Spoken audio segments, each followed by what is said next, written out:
Hey guys, hoping all is well with everyone. So in this video, we're going to be looking at our question of the day. That kind of references back to a video I previously posted on the comparison and identification of linear, quadratic, and exponential functions. So one of the reasons I wanted to look at this question in particular is because it kind of builds on where we kind of left the previous question, and it goes through all the steps of the flow chart that we made. So if you haven't seen my previous video, this question comes from an online math program that asks us to answer the questions below to determine what kind of function is depicted in the table below. And then the opportunities for your answer choices is that this function is linear, quadratic, or exponential. And then the reasonings are because the first differences are constant, the second differences are constant, and the ratio of successive y values are the same. Now, just like the last video, the other option you have in your answer pool for this question is going to be none of the above for both boxes, but I omitted that choice from both of those because it's not going to be applicable to the correct answer here. So we're going to be approaching this in a step-by-step format, but one of the other reasons I wanted to look at this question in particular is simply because the numbers are larger, and in certain curriculums, students don't always have the opportunity to use a calculator. So I'm going to be using some mental math, but outside of the standard algorithm, I'm going to be showing you ways to kind of approach this and still have the peace of mind even if you don't have the opportunity to use a calculator in an exam format. So to start things off, we're going to go ahead and follow our flow chart here, and we're going to start by calculating our first differences. So remember, the first differences are going to be the differences that are calculated among the consecutive y values. So when we look at first differences or second differences, we don't concern ourselves with the x values or inputs at all. So we're going to go ahead and take our first difference of the first differences, and that's going to be 5,760 minus 4,608, and that's going to give us 1,152.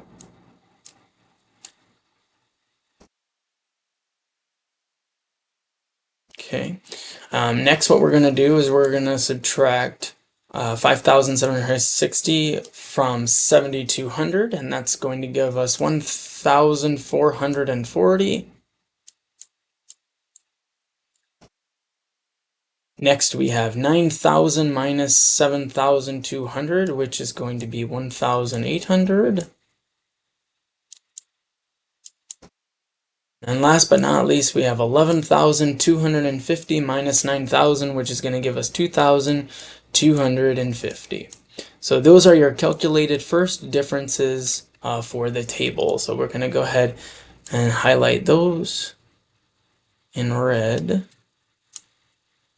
So as we can see upon observation, these first differences are not the same.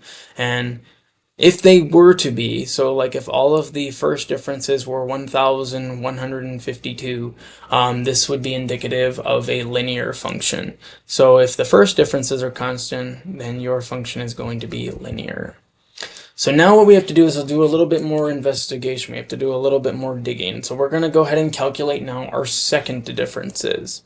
Okay, so again, we have to move forward because we don't know if this function is quadratic, exponential, or neither of the above.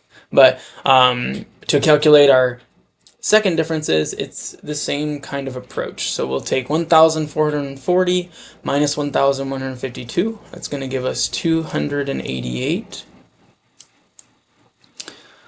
And then we have 1,800 minus 1,440, that's going to give us 360. And then we have 2,250 minus 1,800, that's going to give us 450. So as we can see, these will be our calculated second differences, but they are also not constant. They're not the same. So if that was to be the case, that would be to where we would be able to stop, because that would be indicative of a quadratic function. So if they were all like 188, that would be where we can stop and say that this function is quadratic. So we do have to go a little bit further. So now what we need to do is we need to look at our second differences and determine if they differ by some common ratio. And when we look at these numbers, the second and third being 360 and 450, it looks like something you can definitely work with. But the goal is to kind of try to find some multiplicative constant that these three numbers differ by, and hopefully they're identical. So what we're going to do is, when I look at these, instead of going forward and trying to find what times 288 is 360, I'm going to set this up as a fraction and reduce it to its simplified or reduced form. And that's going to allow me to determine almost like a unit rate, so to speak. So I'm going to go ahead and do 360 divided by 288 and determine its greatest common factor. And then I'm going to also do 450 over 360 because they are going to be successive. Okay, so what I did on this other page here is I went ahead, and you guys may be familiar with this, but when I was in middle school, we used what are called factor trees. And this basically allows you to prime factorize a number to be able to see its prime number construction or structure. So this is how the number is composed, but it also allows you to make a direct comparison between another value and its prime factors to see what their greatest common factor is. So to begin, to determine the greatest common factor between 288 and 360, I'm just going to circle factors that they have in common. Now keep in mind, you can only account and use one factor at one factor only once. So for example, this first pair of 2's that are in red and this second pair of 2's that are in blue, they are a common factor. But if you were to see like overlap, which we will in a moment, so like there's a 2 here and a 2 here, and then we also have, actually, I'm going to do something real quick here. I'm going to use the same color, but you'll see my methods for the reasoning in a moment. So we have 2 and 2, and then we have 3 and 3. But as you can see, there are two factors of 2 here for 288, but I can't contribute that to the greatest common factor because the only other factor that 360 has left is that 5. So they have nothing else in common. So the greatest common factor between 360 and 288 is going to be 2 times 2 times 2 times 3 times 3, which is the same as 8 times 9, which is 72. So if I go back to my left side here, I'm going to contribute that 360 divided by 72 over 72, dividing by that common ratio instead of trying to find the multiplicative going forward. This is going to give us 5 over 4. Now, this is a reduced fraction. So if you wanted to, you could leave it as such. But if you wanted to go a little further and determine the unit rate, you could do the long division, and you can do 5 divided by 4, and you would get 1.25 as your ratio constant. So now what we're going to do is we're going to look at 450 divided by 360 and determine if that reduced and simplified unit rate still is applicable and if it is the same as the previous. So I'm going to use a different color for this because I'm going to be comparing different numbers here. So 450's prime factorization is 3 times 3 times 2 times 5 times 5. Sorry, I got a little scrunched up here at the bottom. But again, we can use that strategy of circling all the common factors. So I'm going to start off by going to 3 and 3, 3 and 3. Oops, there's no common factor of 2. 5 and 5. So the greatest common factor, let me see here. Oh, let's see. There is a 2 here. Sorry about that.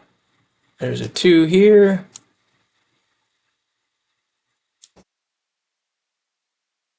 There we go. So the greatest common factor between 450 and 360 is going to be 2 times 5, which is 10, times 3, which is 30, times 3, which is 90. So it's going to be divided by 90, top and bottom.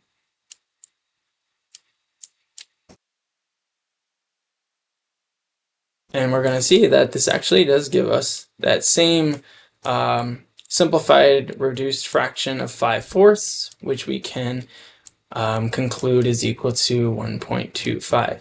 So now that we've done all that grunt work, we can conclude that this is going to be an exponential function because the ratios of successive y values are the same. They maintain that 1.25 ratio constant. So what we can conclude with that information for our final answer response is going to be that the function is going to be exponential. Oops. Yeah, there we go. Because ratio of successive y values are the same. Okay.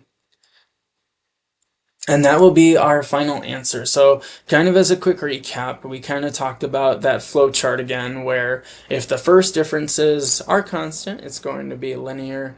But if not, we have to do a little bit more investigation. If the second differences are constant, it'll be a quadratic function. But if they're not the same, we have to do a little bit more kind of thinking outside the box and try to find some way to establish if those numbers differ from a common ratio. But I hope this helps you guys out, and if you have any questions, please don't hesitate to reach out with any requests that you have. But I hope you guys have a wonderful rest of your day. Please take good care and be safe. Bye.